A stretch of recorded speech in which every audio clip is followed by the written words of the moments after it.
Okay, so the first panel will be focused on building a community around your Web3 project. And we have Dominic, co-founder of Bob, Dufsan, co-founder of Evangelist, and Marek, who is CTO and co-founder at vlayer. Maybe we can start off with quick introductions from the panel. Okay, now. Hey everyone, my name's Dom. I'm one of the co-founders at Bob. We are trying to make it super easy to build stuff with Bitcoin because that's really hard to do.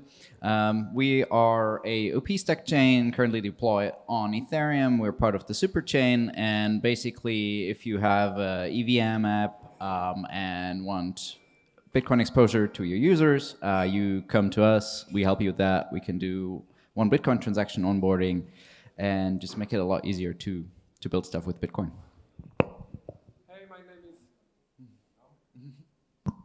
Hey, my name is Dusan Kovacic. I'm the founder and CEO of Evangelist. Historically, I was the CIO of Rockaway X. So Evangelist is an AI growth platform. We find people on social media who are fans of products of our partners, the genuine ambassadors pretty much, and then we incentivize them to create content which is in line with the current growth objectives. We take a long-term view on the whole community. So instead of helping the project to shield the token price, we are genuinely interested to find people who have the same interests as the company, and then align them for the long run. Hi, I'm Marek Kirejczyk. I'm a founder and I'm responsible for technology and product at vlayer. You probably already heard about this one today, but yeah, just in a few words, we're building verifiable infrastructure so that you can get all this data that is shielded in all the different places in usable, privacy-preserving, and verifiable manner. Okay, great. And just to kick off, why do you think community building is so critical to the success of Web3 projects? It's often not the case with a traditional B2B SaaS company. So why do you think that is? Marek, maybe we can start with you. Yeah, absolutely. I think community is important in many different types of projects, perhaps the least in SaaS projects like you mentioned, but in like open source projects and social networks and different type of projects in general. And but in Web3, we expect so much more from community. We expect to provide liquidity, to build initial traction, and something that I'm especially interested in if you're building a developer product, that you want developer community to guide you so that you can gather feedback and listen to your community, but also community helps you grow your product in this DX dimension, but also it allows you to the community help each other building and grow ideas and solve problems and so on, and gives you so much more that you can just build yourself with developer relationships and solution managers. So you get great product feedback, and the community can be instrumental in informing new features in the roadmap. Absolutely. So that community, the specific part of community, developer community, this spreads across marketing, growth, product, feedback, like that's helpful in almost any aspect of running a company. And this is just developer community. I think we can hear more about different parts of community from our next speaker. Like in Evangelist, we are deep down in like understanding like who are these participants in these different communities, and we are pretty much recognizing multiple types of communities. It really depends on what is the objective, what the project is really expecting from this community. One of the objectives is like generating hype, typically connected like with brand awareness for these like one-off events like token generation events. In this case, like these are, I would say, heavily participated by like the airdrop farmers all over the world, like from Africa, Nigeria, Philippines, and even like professional like institutions who are building all these like I would say tools for Sibyl attacking the potential airdrop. I would call this is not very healthy community because it's just like it's there until it is becoming not really profitable. So until the token is like released, then the community lives. And on the other hand, we have the long-term invested community who is like genuinely interested about the product, which is there because of the core value proposition of the product. So if I would be like naming few of the communities, for example, in the first bucket, I think like I recognize, for example, Monad as one of the project which is really like put a lot of effort into like shilling and making their hype. While on the other hand, like people genuinely interested about the product is probably Hyperliquid is probably the best example of that. Cool. Yeah, I want to take a tad of a step back on the community side as well. I think specifically on the Bitcoin side, one of the if we look at that right now, most Bitcoin isn't actually used on chain, only 0.3%, and I think one of the reasons is there's a very diverse Bitcoin community, and they're very concerned about security and trust.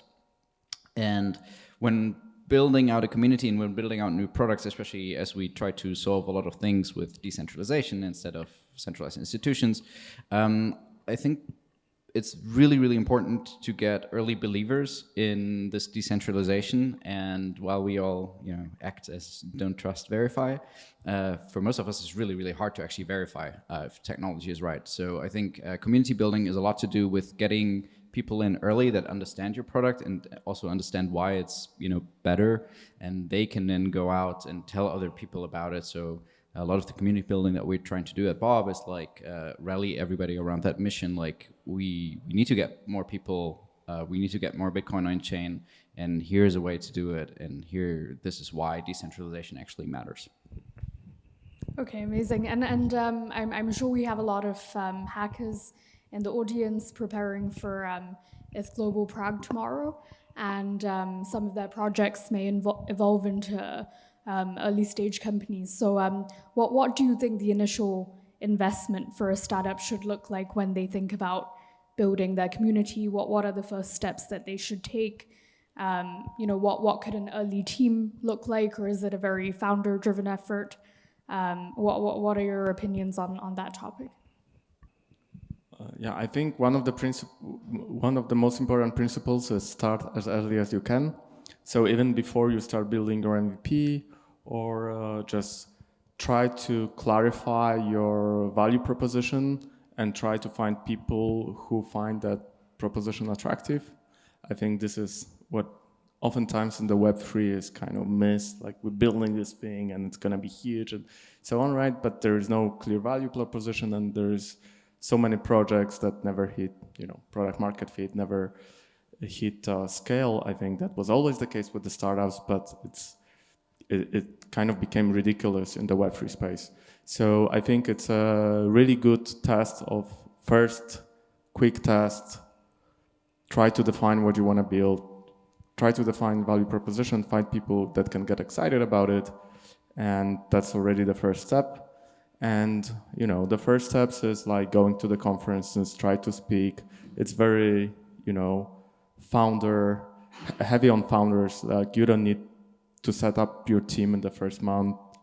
Just go out there and on your social media or events or whatever other channels you have, and see if you can start building.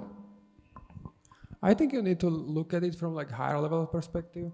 It really depends on like what is your go-to-market strategy, right? If you think about like going through the community, then of course it's as good, the best is the early the possible.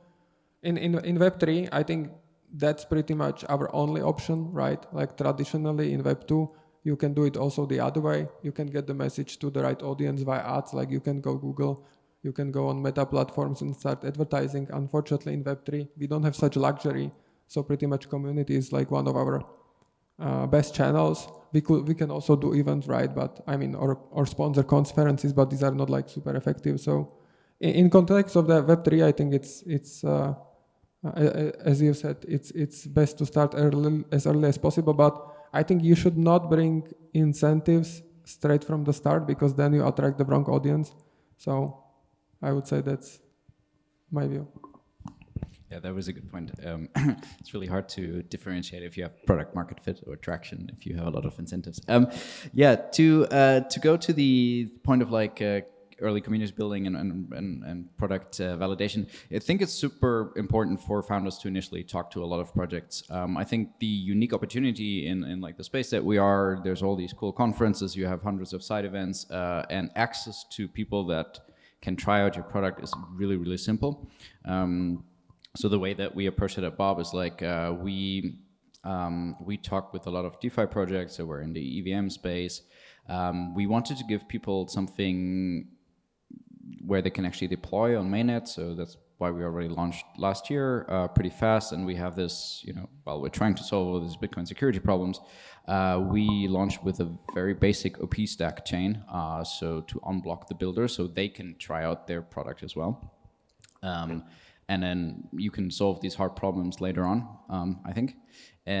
But yeah, like find a few projects that believe in your mission, that join you in building, give you very honest feedback. What sucks about your product as well. It's important to hear these things, especially hear it as a founder, and then improve on there.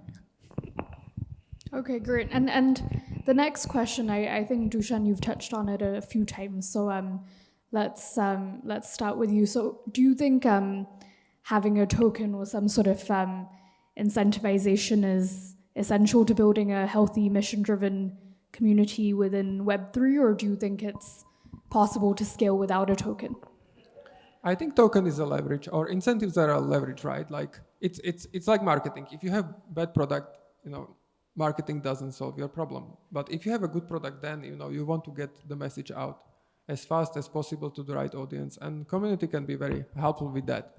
Ultimately, you need to, if you are asking like a one-off favor from the community person, that's fine, they will do it for free. But if you want somebody to be engaged on a continuous basis, you need to figure out some incentive scheme for them, for them to matter. So I think that's pretty much the answer. You need to like combine it with the right crowd. You just really need to avoid people just staying there for just the incentives. Eric, Dominic, any additional thoughts? Yeah, I think token is I think there's a saying two-edged sword. It's very tricky, and I think it became even trickier in last year or two, because on one hand token can be leveraged as a great tool. And we're especially believers in network tokens, which help you accelerate your network effect, which kind of brings the assumption there is a network effect in the first place. So if you have a good product with initial network effect, initial validation, ideally product market fit, you can bring this token, really accelerate growth, and it can, like literally, if you have two different products that doing the same things and give the same quality, and one have token and the other don't, that can make all the difference between building a unicorn versus staying a small business. That being said, there is the whole dark side of the token and incentivization that I think became very visible in the last year or two, and just airdrop hunting became such a plague. It's so difficult with advent of AI agents. It's so difficult to distinguish real users from bots, and you really need to manage that, and you really need to put a lot of effort if you want to build your community to kind of segment it into those who are interested in your product, those who are maybe interested to speculate on your token, those who are only interested in airdrops, and just bots that there's 10,000 users but it's really just one bot, right? But sometimes bot can be useful now as well. There is a limited use, yeah. And I want to mention, if there will only have been a product that allows you to easily verify if a user is real or not, right? Yeah. So just winking here a little bit. I think vlayer can and verifiable data in general can help a lot with that. Ain't gonna solve it. It's a multi-layered problem, but can really filter out the worst type of crowd. Nice plug. Yeah, I think tokens is actually one of the, maybe this is controversial, but I think having a token is probably one of the most attractive things in crypto because you can get your early users a financial incentive, more or less, to be part of your product journey if it works out. And it's high risk, obviously. And there's a lot of consideration. I think one of the most useful to me understandings of what a project token is basically fuel, and it can go both ways. Like it either fuels you and accelerates your growth, or it's going to burn down your project really quick. So it's a powerful tool that needs to be handled very carefully. But I think it's also a massive chance, if done right, to really build a long-lasting community and a long-lasting group of followers around your project. Okay, and I think just one last question from me. So I guess Bob, vlayer, Evangelist, they all have communities of their own, different audiences. Metrics, tracking insights is very important. What would you be able to share what your North Star metric for your community is, and maybe an aha metric which you've observed in the journey so far, and what maybe something you're still keeping an eye out for? Yeah, I'm happy to start. I'm the CTO, so I'm a very bad person to answer exact marketing and community metrics. But overall, I mean, we're a chain, so usually what we care for is kind of quality TVL, quality transactions. What we mean by that is people doing useful things with Bitcoin. They stake it, they borrow stable coins against it, and kind of our community goals align around that. So activating people that actually look for these Bitcoin use cases. I think I want to answer the question in a way of these are the high-level metrics, and then we experimenting a lot. So we're running these hybrid and chill meetups right now across the globe, where we organize a bunch of community meetups. We have regular, the usual, Discord, Twitter Spaces. I would say in terms of the metrics, I mean, the usual Twitter follows, blah, blah, blah. That kind of stuff is important, but for us, the way we try to measure it is really product conversion, or that me as a founder, that's what I care about. It's really great if we have a lot of Twitter followers, but if we don't convert them to actually do stuff with a Bitcoin on Bob, then it's not that useful. So like measuring metrics deep into the funnel, that's the thing that I care about a lot. And how do you do it? With a lot of data analytics in the background, so we can. Yeah, you get like your Twitter users, you get the people on chain, and just data analytics. All right. So on our end, we have 15,000 registered, I would say, community members across like 5 projects. We see majority is from like lower income countries. 10% of the, I would say, user pools are interesting, mostly from like US and European countries. I would say there is a bunch of interesting creators from these like low-income countries who have international overreach, which are pretty much the most, I would say, valuable in terms of like value for money, because these people have like audiences all over the world, while they are not asking for incredible amounts to pay. So in that sense, these are our numbers. I think like the way how we understand quality of the creator is pretty much based on his historical performance. So we look on all the content that a person wrote on Twitter, and we see, all right, like, is this just a bot? Is this like a person that is just like retweeting all the airdrops? Is he actually producing a useful content? And based on these analytics, like these are pretty much our numbers. Of course, like the fight is always to get the high quality creators working with you and exclude those who are just like bleeding your budget. So I think that's what everybody is like cautious about. We are specializing to get it done right. So hopefully we are on the right track. Yeah, metrics is a tricky topic, and one should be aware of vanity metrics that looks good, cumulative charts and all that stuff. I think there's many books have been written about metrics, but one should look as deep. I totally agree. Look as deep into funnel as one can. And depending on the stage, you might be able to make this funnel deeper and deeper. So for example, now we're looking a lot at active users, as you very well know. But soon we're hoping to looking at conversions into paying customers and so on, right? So always try to go as deep as possible, and be aware of vanity metrics and use proxy metrics, but keep in mind those might be not really describing reality very well, and try to go into fundamental as much as possible. Okay, great. Lots of fantastic insights there. So let's open it up to the audience for any questions. I was wondering, what's the difference between a Web3 community and a echo chamber of bag holders? Like there is definitely like part of the community are the bag holders, but I mean, it's a part of the community, right? Like not everybody is invested, so. I would also go back to the point about you need to segment your community. Like there are different people. If you're building like we do, we build developer product. There is a developer community that is building and feeding you feedback and so on, right? There is if you have a DAO, if you're decentralized, there's going to be people interested in governance, part of the community, and that's a very important group. And it's going to be really hard to build something decentralized if you don't take care of this part of community. Then there are just people who are not that interested in governance, but they maybe are interested in running your nodes and making some money on top of your projects by running part of the infrastructure, right?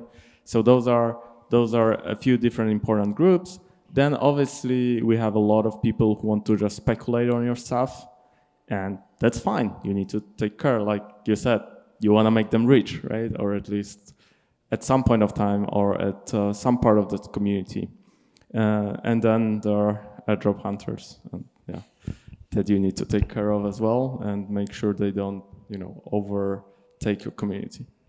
I think to me, it's also the difference between a community with some sort of shared mission versus none at all. I think a lot of DAOs are run very poorly in that sense, where there's no clear path forward.